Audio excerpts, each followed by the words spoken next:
تؤمنون بالله ورسوله وتجاهدون في سبيل الله بأموالكم وأنفسكم ذلكم خير لكم إن كنتم تعلمون।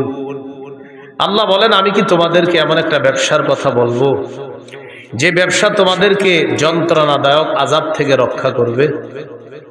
সেই ব্যবসাটা হলো তোমরা আল্লাহকে বিশ্বাস করবা, রসুলকে বিশ্বাস করবা, জানমাল নিয়ে আল্লাহর রাস্তায় লড়াই করবা। এই ব্যবসা তোমাদেরকে আযাব থেকে রক্ষা করবে। যালিকুম খায়রুল লাকুম ইন কুনতুম তা'লামুন। তোমরা যদি জানতে এটাই তোমাদের জন্য কল্যাণ। ইয়াগফির লাকুম যুনুবাকুম ওয়া ইউদখিলকুম জান্নাতিন তাজরি মিন তাহতিহাল আনহার। এতে করে আল্লাহ তোমাদের অতীতের সব গুনাহ মাফ করে দিবে। তোমাদেরকে এমন বাগানে প্রবেশ করাবে যার তলদেশ দিয়ে নহর সমূহ প্রবাহিত হয়। ওয়া মাসাকিনা তাইয়িবাতান ফি জান্নাতি আদ। তোমাদেরকে আল্লাহ তাআলা চিরস্থায়ী বসবাসের জান্নাতের মধ্যে তোমাদের মনোভূত ঘর বাড়ির মালিক আল্লাহ তোমাদেরকে বানাবে। যালিকাল ফাউজুল আযীম। আল্লাহ বলেন, এটা মহান সফলতা। ওয়া উখরা তুহিব্বুনাহা নাসরুম মিনাল্লাহি ওয়া ফাতহুন করিব ওয়া বাশশিরিল মুমিনিন। আল্লাহ তাআলা তোমাদের মনোভূত আরো অনেক নিয়ামত তোমাদেরকে দান করবেন। এর মধ্যে একটা হলো আল্লাহর পক্ষ থেকে তোমাদের কাছে সাহায্য আসবে, আসন্ন বিজয় আল্লাহ তোমাদেরকে দান করবেন। শেষে আল্লাহ বলেন, ওয়া বাশশিরিল মুমিনিন।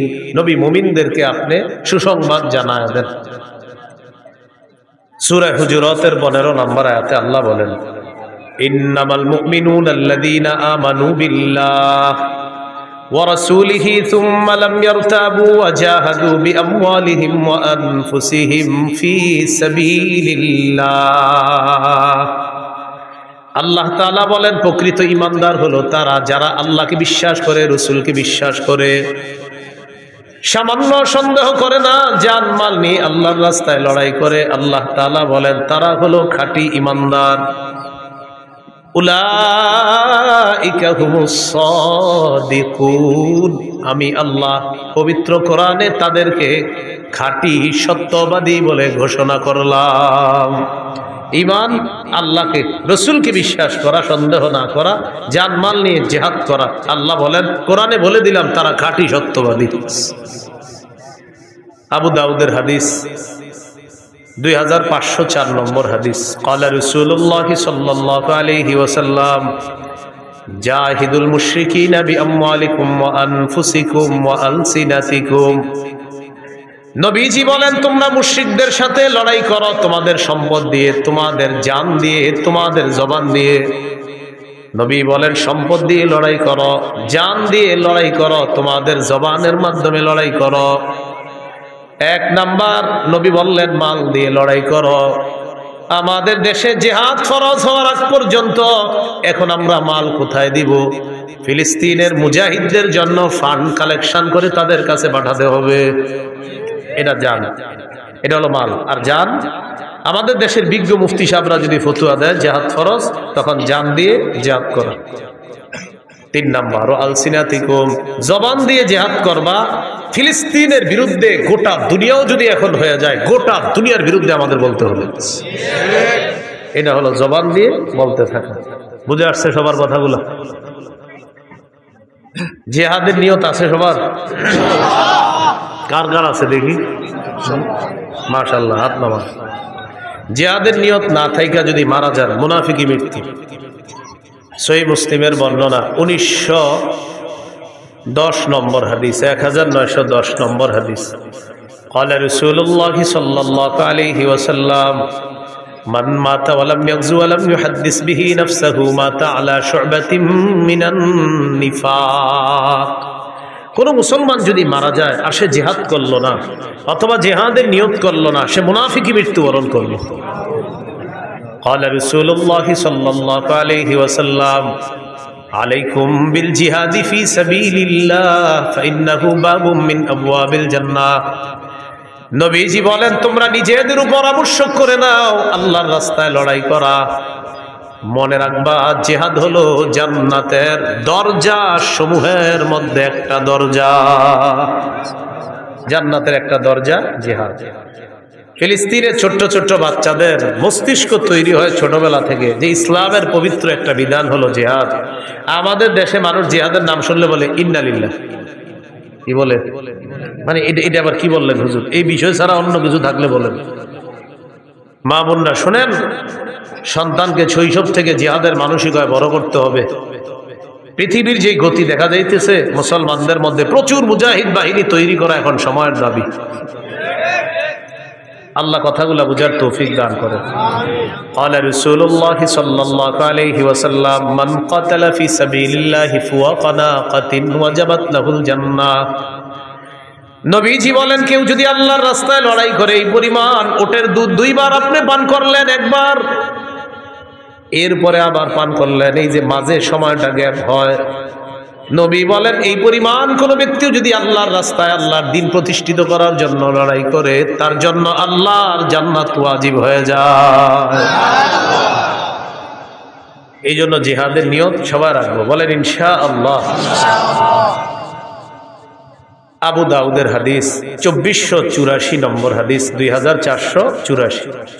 قال رسول الله صلى الله عليه وسلم لا تزال طائفة من أمتي يقاتلون على الحق ظاهرين على من ناوأهم। নবীজি বলেন, আমার উম্মতের একটা দল সদা সর্বদা হকের পক্ষে লড়াই করবে।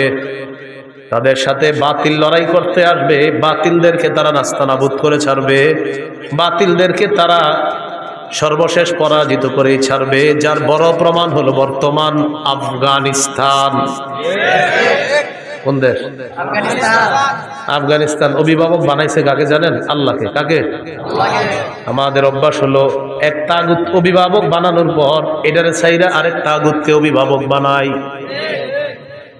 সূরা বাকারার 257 নম্বর আয়াতে আল্লাহ বলেন, আল্লাহু ওয়ালিয়্যুল্লাযীনা আমানু, ঈমানদারদের অভিভাবক হলেন আল্লাহ। বলেন ঈমানদারের অভিভাবক কে? আল্লাহ। সূরা মাঈদার 51 নম্বর আয়াতে আল্লাহ বলেন, ইয়া আইয়ুহাল্লাযীনা আমানু লা তাত্তাখিযুল ইয়াহুদা ওয়ান নাসারা আউলিয়া। হে ইমানদারগণ, ইহুদি খ্রিস্টানদেরকে অভিভাবক রূপে গ্রহণ করবা না। বারবার আমরা ভুল করি, এক অভিভাবক ছেড়ে আরেক অভিভাবক ধরি, কিন্তু মজার ব্যাপার আর দুঃখের ব্যাপার আর ইন্টারেস্টিং ব্যাপার, আগে যেটাকে ধরি সেটাও তাগুত, পরে যেটাকে ধরি সেটাও তাগুত। তাই মুসলমানদের চূড়ান্ত ভাগ্য পরিবর্তন হয় না। এই জন্য বাংলাদেশে একটা সময় চলতেছে এখন যদি হুজুররা গুতাগুতি বন্ধ না কইরা এখন যদি এক না হইতে পারে, আগামী 50 বছরে এই সুযোগ আর আসবে না।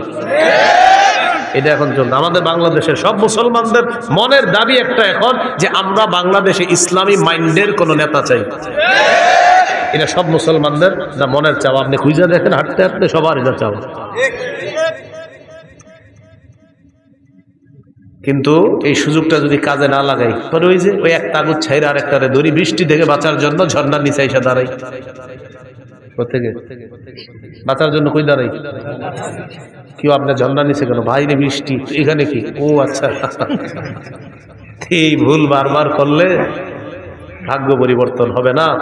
আবু বকর, ওমর, উসমান, আলী রাদিয়াল্লাহু তাআলা আনহুম, তাদের যুগের সেই খেলাফতের রাশেদা খেলাফত ব্যবস্থা ছাড়া মুসলমানদের চূড়ান্ত ভাগ্য পরিবর্তন হবে না, হতে পারে না কিয়ামত পর্যন্ত।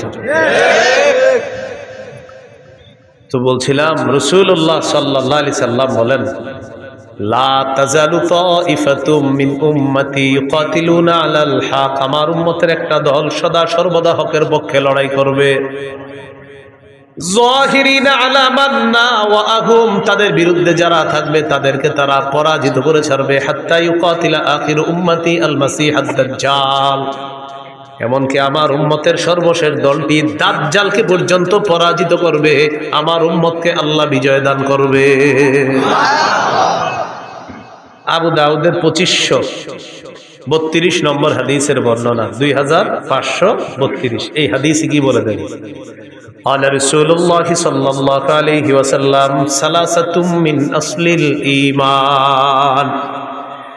নবীজি বলেন ইমানের মূল হলো তিনটা। বলেন ইমানের মূল কয়টা? অনেকগুলো আছে, এর মধ্যে সবচেয়ে বেশি মূল কয়টা? এক নম্বর আল কাফু আম্মান ক্বালা লা ইলাহা ইল্লাল্লাহ। পড়েন তো আপনি আমার সাথে, পড়েন লা ইলাহা ইল্লাল্লাহ। এ দেখেন উনি পড়ছে না, আমিও দাবি করে আমি মুমিন আর উনিও দাবি করে উনি মুমিন। আমার উপর প্রথম কাজ হলো আমি ওনারে কষ্ট না দেওয়া। এটা ইমানের মূল বিষয়ের একটা বিষয় যে লা ইলাহা ইল্লাল্লাহ ওয়ালাকে তুমি কষ্ট দিবা না। এটা প্রথম। আল কাফু আম্মান ক্বালা লা ইলাহা ইল্লাল্লাহ, যে লা ইলাহা ইল্লাল্লাহ মুখে বলে অন্তরে বিশ্বাস করে এই ব্যক্তিকে আমি কষ্ট দিতে পারবো না। এটা ইমানের মূল বিষয়ের একটা বিষয়। দ্বিতীয় বিষয় ওয়ালা নুকাফিরুহু বিযামবিন, কোন মুমিনকে শুধু গুনাহের কারণে আমরা তাকে কাফের বলবো না। তিন নম্বর ওয়ালা নুখরিজুহু মিনাল ইসলামি বিআমালিন, কোন আমলের কারণে কোন মুসলমানকে ইসলাম থেকে বের করে দিব না। কোন আমলের কারণে ইসলাম থেকে তাকে আমরা বের করে দিব না। হ্যাঁ হুজুর তার ব্যাপারে কোনো ফতোয়া আসবে, এটা ফতোয়া বিভাগ ফতোয়া দিবে, আপনি কথায় কথায় কাউরে কাফের বলে ফেলবেন না। তাহলে ইমানের মূল বিষয় তিনটা। এক নাম্বার আল কাফু আম্মান ক্বালা লা ইলাহা ইল্লাল্লাহ, যে ব্যক্তি বলে লা ইলাহা ইল্লাল্লাহ তাকে কোনো কষ্ট না দেওয়া। দুই নাম্বার ওয়ালা নুকাফিরুহু বিযামবিন, কোন মুমিনকে গুনাহের কারণে আমরা কাফের বলবো না। তিন নাম্বার ওয়ালা নুখরিজুহু মিনাল ইসলামি বিআমাল, কোন মুমিনের কোন আমল দেখাই তাকে আমরা ইসলাম থেকে বের করে দিব না। এরপর আল্লাহ নবী বলেন ওয়াল জিহাদু মাযিন মুনযু বাসানি আল্লাহু ইলা আইয়ু কাতিলা আখির উম্মতি আদ-দাজ্জাল। নবী বলেন আমি যেদিন থেকে আল্লাহ আমাকে নবুয়ত দান করছেন সেদিন থেকে জিহাদ জারি আছে, জিহাদ ফরজ আছে, কিয়ামত পর্যন্ত চলতে থাকবে। আমার উম্মতের শেষ দলটা দাজ্জালের সাথে লড়াই করা পর্যন্ত আমার এই জিহাদের যে বিধান আল্লাহ দিয়েছেন কিয়ামত পর্যন্ত এটা চলতেই থাকবে। তাহলে কিয়ামত পর্যন্ত জিহাদ চলতে থাকবে। এবার আমার সাথে বলেন কোন জালেমের জুলুম,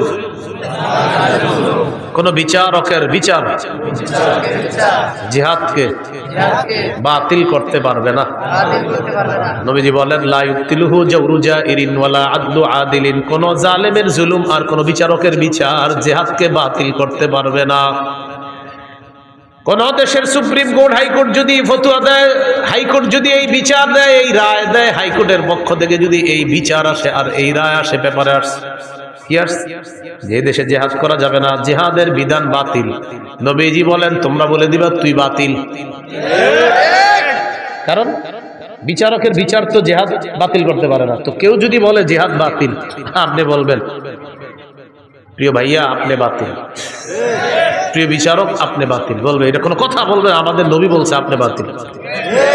কারণ আপনার বিচার জিহাদ এটা বাতিল করতে পারবে না। নবীর আল্লাহ যেদিন থেকে নবী বানাইছে কিয়ামত পর্যন্ত জিহাদের বিধান চালু থাকবে। আপনার মতো বিচারকের বিচার আর কোন জালেমের জুলুম কিয়ামত পর্যন্ত পবিত্র জিহাদকে বাতিল করে নাই, করতে পারবে না। আপনি করলেও হবে না, আপনি বাতিল হবেন। এই হলো জিহাদের বিধান। আল্লাহ আমাদেরকে বুঝার তৌফিক দান করেন। তবে ওই বিষয়টা গুরুত্বপূর্ণ। আমরা জিহাদ করব কখন? এদেশের বিজ্ঞ মুফতিরা ফতোয়া দিবে যখন, বিজ্ঞ মুফতি সাহেবরা ফতোয়া দিতে হবে। আপনি সকালে গিয়ে আবার কিছু উড়াই দিয়ে না, বিজ্ঞ মুফতি সাহেবদের ফতোয়া লাগবে, তখন জিহাদ ফরজ হবে। আল্লাহ কথাগুলা বুঝার তৌফিক দান করেন। সহিহ বুখারীর বর্ণনা 3123 নম্বর হাদিস। عن أبي هريرة رضي الله تعالى عنه قال قال رسول الله صلى الله عليه وسلم تكفل الله لمن جاهد في سبيل الله لا يخرجه إلا الجهاد في سبيله وتصديق كلماته بأن يدخله الجنة أو يرجعه في مسكنه الذي خرج منه ما نال من أجر أو غنيمة। কোন ব্যক্তি জিহাদে বের হয়েছে, শুধু জিহাদের নিয়তে বের হয়েছে এবং আল্লাহর কথাগুলা বিশ্বাস করছে, হ্যাঁ জিহাদ করলে এই লাভ, এগুলা জেনে সে বের হয়েছে, এই ব্যক্তি জিহাদের ময়দানে যাওয়ার পর আল্লাহ দায়িত্ব নিয়ে নেয়, হয়তো শহীদ বানায়া তাকে জান্নাতে পৌঁছায়া দিবে, না হয় প্রচুর গনিমতের মাল সহ তার ঘরে আল্লাহ তাকে ফিরিয়ে দিবে। সহিহ মুসলিমের বর্ণনা 1878 নম্বর হাদিস। قال رسول الله صلى الله عليه وسلم مثل المجاهد في سبيل الله كمثل الصائم القائم القانت بآيات الله لا يفتر من صيام ولا صلاة حتى يرجع المجاهد في سبيل الله। নবীজি বলেন, কোন ব্যক্তি নফল রোজা রাখে, নফল নামাজ পড়ে আর নামাজের মধ্যে ধারাবাহিক কোরআন তেলাওয়াত করে, কোন ব্যক্তি নামাজের মধ্যে আছে, নফল নামাজের মধ্যে কোরআন তেলাওয়াত করতেছে আর লোকটা রোজা অবস্থায়, এক হলো সে রোজাদার, আরেক হলো সে নামাজের মধ্যে আছে, আরেক হলো সে আল্লাহর কোরআন তেলাওয়াত করতেছে, সবগুলাই গুরুত্বপূর্ণ। নবীজি বলেন, এই ব্যক্তি কোন রকম ক্লান্তিহীন ভাবে এই ইবাদত করলে যে সওয়াব, নফল নামাজ ধারাবাহিক পরে রোজাও রাখে আর তেলাওয়াত করতেছে, কোনো ক্লান্ত নয়, এই লোকটা ক্লান্ত হয় না। এই ক্লান্তিহীন নামাজ রোজা, ক্লান্তিহীন তেলাওয়াত করে সেই ব্যক্তি যেই সওয়াব পাবে, আল্লাহর রাস্তায় যেই মুজাহিদ, এই মুজাহিদ জিহাদে যাওয়ার পর ফিরে আসার আগ পর্যন্ত এই পরিমাণ সওয়াব আল্লাহ তার আমল নামায় দিয়ে দেয়, চলতে থাকে আমল নামায়। এটা মুজাহিদ যদি আল্লাহর রাস্তায় যায়। আবু দাউদের বর্ণনা 1449 নম্বর হাদিস। এই হাদিসের বর্ণনাকারী সাহাবীর নাম আব্দুল্লাহ ইবনে হুবশিগিল খাসআমি রাদিয়াল্লাহু তাআলা। তিনি বলেন, আন্না রাসূলুল্লাহ সাল্লাল্লাহু আলাইহি ওয়াসাল্লাম সুইলা আইয়ুল আমালি আফযালু ইয়া রাসূলুল্লাহ। নবীজিকে জিজ্ঞাসা করা হলো, হুজুর কোন আমল সবচেয়ে শ্রেষ্ঠ? নবীজি বললেন, তুলুল কিয়াম, লম্বা সময় নামাজে দাঁড়ায় থাকা, এটা শ্রেষ্ঠ আমল। শীতকালে লম্বা সময় একটু নামাজ পড়েন, তাহাজ্জুদ করেন, লম্বা সময় একটু দাঁড়ায় থাকেন শীতকালে, বলেন ইনশাআল্লাহ। 4 রাকাত সুন্নত একদম 3.5 মিনিটের বেশি লাগাবেই না। কি বলেন? 4 রাকাত 4 রাকাত। প্রথম 2 রাকাত মনে করেন ঠিক মতো পড়ছে, পরে ইমাম সাহেব জামাতে দাঁড়াইবো, পরের 2 রাকাত পুরাই বুলেট শুরু হয়ে গেছে। কি ঘটনা কি? মুয়াজ্জিন সাহেব ইকামত দিছে, হের কথা হলো আমি এই 2 রাকাত যেমনও শেষ করে ধরমই হুজুর। পরে এই দেখবেন পাশে যারা আছেন, তখন দেখবেন প্রথম 2 রাকাত ঠিক ছিল, পরে ওই তৃতীয় রাকাতে মানে আমি বুঝাই, সুবহানা রাব্বিয়াল আযীম, এই বাক্যে সিন কয়বার? একবার। সুবহানা রাব্বিয়াল আযীম, সিন কয়বার হুজুর? একবার। সুবহানা রাব্বিয়াল আযীম, সিন কয়বার? একবার। এবার দেখেন, এর মানে উনি 3 বার সুবহানা রাব্বিয়াল আযীম বলেছেন, যেহেতু সু সু সু আর সিন তো একবার বাক্যে, এর মানে সু সু সু মানে 3 বার সুবহানা রাব্বিয়াল আযীম কমপ্লিট। এটা পাশে থেকেও শুনবেন সময় দেখবেন, মানে কি আপনি সুব কি এই বাক্যে যদি সিন তার যে 3-4 বার আছে তাহলে বুঝতাম আপনি একটাই বলছেন বাক্য, কিন্তু বাক্যে তো সিন একবার, এর মানে আপনি সু সু 3 বার বলা মানে আপনি সুবহানা রাব্বিয়াল আযীম 3 বার পড়ে ফেলছেন। এরকম পাশে দেখবেন আল্লাহু আকবার, আল্লাহর সাথে তামাশা করেন, ফাজলামি করেন। তুলুল কিয়াম, লম্বা সময় নামাজে দাঁড়ানো বড় ইবাদত। ভাই নামাজ ধীরস্থির ভাবে পড়েন, জীবনে এই কাজটা খুব সুন্দরভাবে করবেন, বলেন ইনশাআল্লাহ। উযু করবেন সুন্দরভাবে, মসজিদে নামাজ পড়বেন সুন্দরভাবে, নামাজের সাথে কোনো আপোষ করবেন না। এমনকি আলোচক যারা আলোচনা করে, তাদের আলোচনা যদি মনে করেন আলোচনায় উঠাবে, তারা আলোচনার মাঝেও নামাজকে তাড়াহুড়া না করা, সফরে অন্তত আলাসরিন না আতইন, এটাও সুন্দর মতো পড়তে হবে। সুবহানা রাব্বিয়াল আযীম আলা, এটা সুন্দর মতো পড়তে হবে, কমপক্ষে 3 বার সুন্দর মতো পড়তে হবে। 1 মিনিটে 2 রাকাত যেন শেষ না হয়, বিষয়টা দিকে খেয়াল রাখবেন। তো রাসূলুল্লাহ সাল্লাল্লাহু আলাইহি সাল্লাম বললেন, তুলুল কিয়াম, সবচাইতে শ্রেষ্ঠ আমল আল্লাহর কাছে লম্বা সময় নামাজের মধ্যে দাঁড়িয়ে থাকা। কিলা আইয়ু সাদাকাতি আফযালু ইয়া রাসূলুল্লাহ, হুজুর কোন সদকাটা সবচাইতে শ্রেষ্ঠ? নবীজি বললেন, জাহদুল মুকিল্লি, কোন ব্যক্তি পরিশ্রম করে, কষ্ট করে উপার্জন করে যেই সম্পদ, এই কষ্টার্জিত উপার্জন থেকে যদি সে আল্লাহর রাস্তায় দান করে, সদকা করে, মাদ্রাসায় দেয়, আর এই সদকা আল্লাহর কাছে সর্বশ্রেষ্ঠ সদকা হয়ে যায়। রিক্সা চালাইছেন, কিছু টাকা কামাইছেন, 5 টাকা সদকা করছেন, মাস শেষে বেতন পাইছেন, কষ্টার্জিত এই বেতন পাওয়ার পর ইখলাসের সাথে 5টা টাকাই কোনো অসহায়কে দিছেন, এই আমলটা আল্লাহর কাছে শ্রেষ্ঠ সদকা হয়ে যায়।